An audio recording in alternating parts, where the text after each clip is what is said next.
नमस्कार, आप capital TV Bihar देख रहे हैं। मैं हूं आपके साथ समीक्षा तिवारी। बिहार की सियासत में इन दिनों योगी मॉडल की चर्चा तेजी से हो रही है। क्या मुख्यमंत्री सम्राट चौधरी उसी राह पर चलने पर नजर आ रहे हैं जिसने उत्तर प्रदेश की राजनीति को नई दिशा दी थी? अपने महज 15 दिनों के कार्यकाल में सम्राट चौधरी ने ऐसे कई सख्त और तेज फैसले लिए हैं जिनकी तुलना सीधे योगी आदित्यनाथ की कार्यशैली से की जा रही है। कानून व्यवस्था पर सख्ती, प्रशासनिक सक्रियता और त्वरित फैसलों ने एक नए संकेत दिए हैं। क्या ये बदलाव बिहार के राजनीतिक और प्रशासनिक ढांचे को नई पहचान देगा? और क्या योगी मॉडल सच में बिहार में भी उतना ही असरदार साबित होगा? इन सवालों के बीच राज्य की राजनीति एक नए मोड़ पर खड़ी नजर आ रही है।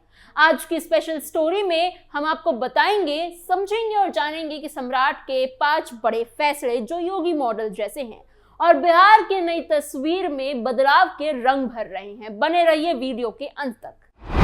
बिहार में योगी मॉडल की एंट्री, 15 दिन 5 बड़े फैसले। बिहार की राजनीति इस समय एक बड़े बदलाव के दौर से गुजरती हुई दिखाई दे रही है। मुख्यमंत्री सम्राट चौधरी के फैसलों और उनकी कार्यशैली को लेकर लगातार चर्चा हो रही है और सबसे ज्यादा जिस बात की तुलना की जा रही है वो है उत्तर प्रदेश के मुख्यमंत्री योगी आदित्यनाथ का मॉडल। कुछ कम समय यानी सिर्फ 15 दिनों के भीतर ही सम्राट चौधरी ने ऐसे कई फैसले लिए हैं जिसने साफ संकेत मिलता है कि वो सख्त प्रशासन, तेज कार्यवाही और साफ संदेश वाली राजनीति को अपनाने की कोशिश कर रहे हैं। इन फैसलों में कानून व्यवस्था, अतिक्रमण, अपराध, सांस्कृतिक पहचान और विकास जैसे कई बड़े मुद्दे शामिल हैं जो सीधे जनता के जीवन को प्रभावित करते हैं। सबसे पहले बात करते हैं बच्चियों की सुरक्षा की। 30 अप्रैल को मुख्यमंत्री सम्राट चौधरी ने सभी जिलों के डीएम और एसएसपी, एसपी के साथ एक अहम बैठक की।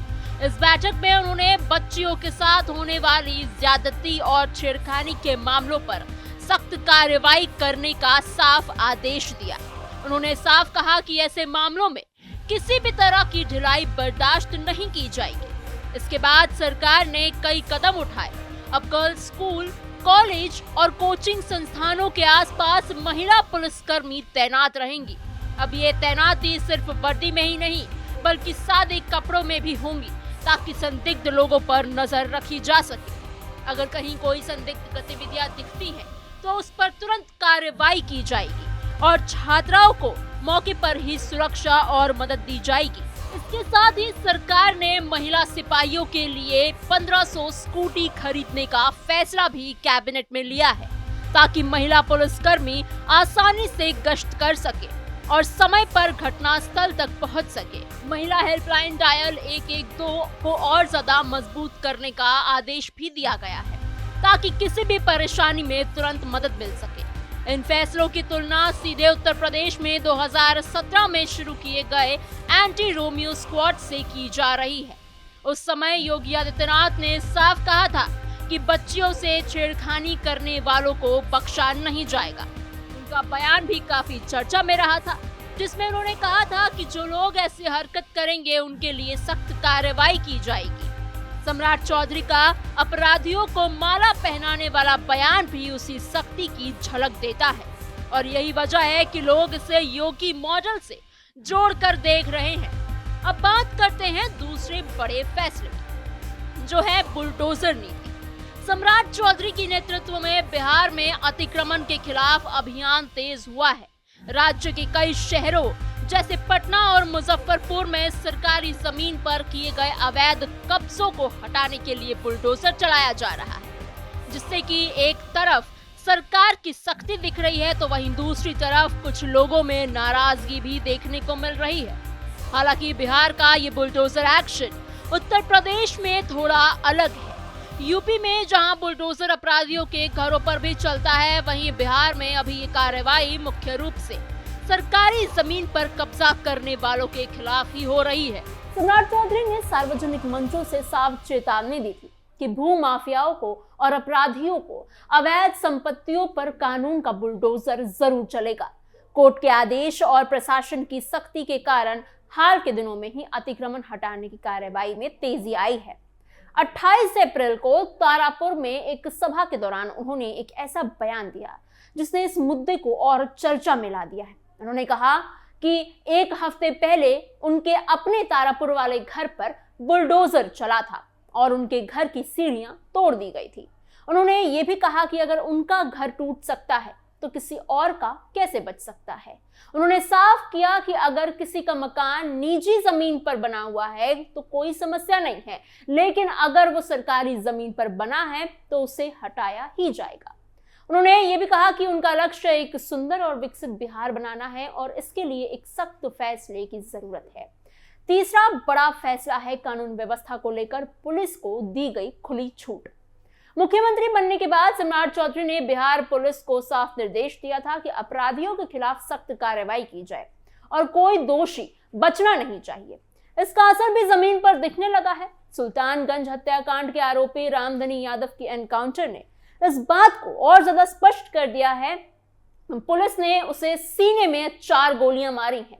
इसके अलावा 30 अप्रैल की सुबह पूर्व एमएलसी मनोज सिंह के भांजे के हत्यारे का भी एनकाउंटर कर दिया गया है। इन घटनाओं से ये संदेश गया है लोगों में, जनता में, कि अब अपराधियों के खिलाफ सख्त रुख अपनाया जा रहा है। सम्राट चौधरी के इस फैसले को जेडीयू का भी समर्थन मिला है। 30 अप्रैल को जेडीयू के राष्ट्रीय कार्यकारी अध्यक्ष संजय झा ने कहा कि इससे बेहतर लॉ एंड ऑर्डर क्या हो सकता है। जो करेगा वही जाएगा और जिसे शांति से रहना है वही बिहार में रहेगा। अगर उत्तर प्रदेश की बात करें तो वहां योगी आदित्यनाथ के मुख्यमंत्री बनने के बाद से पुलिस एनकाउंटर एक बहुत बड़ा मुद्दा रहा है। रिपोर्ट्स के मुताबिक मार्च 2017 से मार्च 2026 तक यूपी में 269 अपराधी मारे गए हैं और करीब 10,990 अपराधी पुलिस मुठभेड़ में घायल हुए हैं। 2017 से अब तक 16,000 से ज्यादा पुलिस ऑपरेशन या मुठभेड़ हुए हैं। इसके साथ ही माफियाओं की 4,137 करोड़ रुपयों से ज्यादा की संपत्ति को कुर्क या फिर ध्वस्त किया गया है और 1,459 से ज्यादा लोगों पर माफिया नेटवर्क से जुड़े मामलों में केस दर्ज किए गए हैं। यही वजह है कि बिहार में हो रही ऐसी कार्रवाई को भी उसी मॉडल की तरह अब देखा जा रहा है। भगवा, मंदिर और गौरव की राजनीति, हर जिले में इंडस्ट्रियल हब। अब बात करते हैं चौथे बड़े फैसले की, जो सांस्कृतिक पहचान और धार्मिक स्थलों का विकास है। मुख्यमंत्री बनने के बाद सम्राट चौधरी की वेशभूषा और उनके बयानों में सांस्कृतिक गौरव साफ दिखाई दे रहा है। माथे पर त्रिपुंड और भगवा पट्टा, लगातार मंदिरों में जाना और धार्मिक स्थलों के विकास से जुड़े फैसले ये संकेत देते हैं कि सरकार इस दिशा में भी काम कर रही है। गया जी के विश्वविख्यात विष्णुपद मंदिर कॉरिडोर पर 2,390 करोड़ रुपए खर्च किए जाएंगे और फल्गु नदी में भगवान विष्णु की 108 फीट ऊंची मूर्ति स्थापित की जाएगी। इस कॉरिडोर में 694 स्ट्रक्चर बनाए जाएंगे। इसके अलावा सोनपुर के बाबा हरिहरनाथ मंदिर को भी भव्य रूप देने की योजना है, जिसे वाराणसी के काशी विश्वनाथ कॉरिडोर के तर्ज पर विकसित किया जाएगा। इसके लिए 680 करोड़ रुपए की मंजूरी दी गई है। सीतामढ़ी के पुराना धाम को भी अयोध्या की तर्ज पर 2028 तक विकसित करने की योजना है, जहां मां जानकी से जुड़े सभी स्थलों को जोड़ा जाएगा और इसे रामायण सर्किट का मजबूत केंद्र बनाया जाएगा। इसके लिए एक्सपर्ट्स की टीम की रिसर्च भी करेगी। 22 अप्रैल को हुई पहली कैबिनेट बैठक में 11 नई टाउनशिप बनाने का फैसला किया गया है, जिसके नाम पाटलिपुत्र, हरिहरनाथपुर, मगध, मिथिला और सीतापुरम जैसे रखे गए हैं, ताकि लोग अपनी संस्कृति से जुड़े रहें। अब आखिरी और 5वां बड़ा फैसला है विकास और निवेश को लेकर।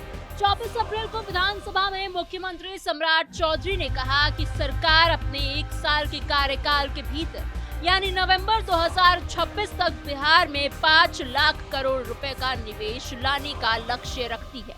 उनका कहना है कि बिहार को पिछड़े राज्य की छवि से निकालकर औद्योगिक राज्य बनाना है।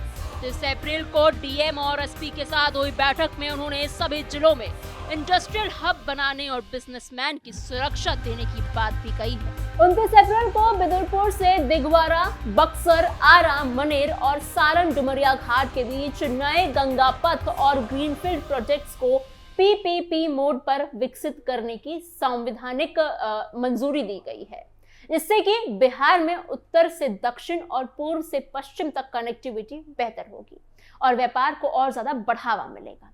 इसके अलावा केंद्र सरकार के स्तर पर भी बिहार में 4 बड़े एक्सप्रेसवे प्रस्तावित हुए हैं। इनमें Patna Purnia expressway, Gorakhpur Siliguri expressway, Raxaul Haldia expressway और बनारसी रांची कोलकाता एक्सप्रेसवे शामिल है। इन प्रोजेक्ट्स के पूरे होने से न सिर्फ राज्य की कनेक्टिविटी सुधरेगी, बल्कि व्यापार, परिवहन और रोजगार के नए अवसर भी पैदा हो सकेंगे।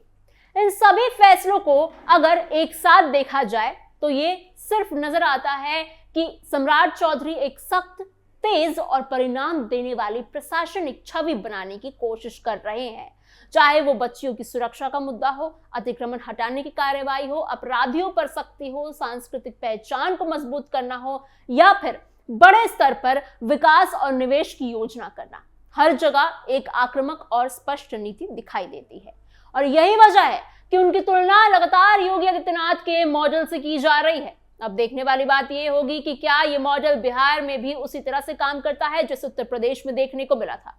क्या ये फैसले जमीन पर उतनी ही तेजी और मजबूती से लागू हो पाएंगे और क्या इससे बिहार की तस्वीर सच में बदल पाएगी। फिलहाल इतना जरूर है कि सम्राट चौधरी के इन कदमों ने एक नई बहस छेड़ दी है और बिहार की राजनीति को एक नए दिशा में ले जाने की कोशिश शुरू हो चुकी है। यही इस पूरी कहानी का सबसे बड़ा निष्कर्ष भी है कि बदलाव की शुरुआत अब हो चुकी है। अब उसका असर कितना गहरा होगा ये आने वाला समय बताएगा। आपको हमारी ये खबर कैसी लगी हमें कमेंट बॉक्स में अपने सोच विचार, अपनी राय जरूर बताइएगा। ऐसी और खबरों के लिए बने रहिए कैपिटल टीवी बिहार के साथ।